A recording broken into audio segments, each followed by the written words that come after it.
Sabi omunia kukuduro nso timi kase ayi me no mefa kwati kwan na ma beto Vodafone dan no no ne ade no ade wo akukuduro no bomdin no akire ha na fe me ne wo akone sa pepepe sabi ha kwasi akwa medwo nanso menyemre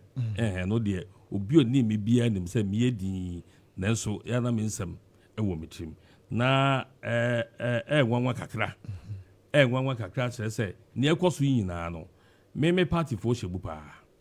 the ekoso yi me ekoso me party for shemu pa enne omomutu MCA fo se yechemu oha emodio watwe 80% me party for really me na me kachira the interest ne dey send ye omo asore tia me it is MCA no na betimi asore na wakeka nsem agu me ho fe no ne ade dia ene ombe ye eti minimum pa no ma yire ho ye adwuma honorable but say MPP constitution is on ho kwan e wodo mo ye ho say no de omo ye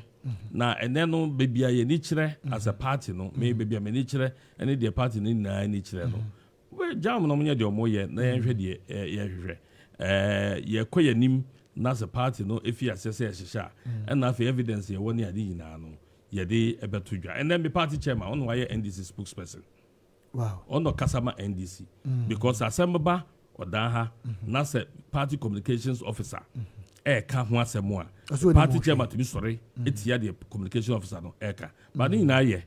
until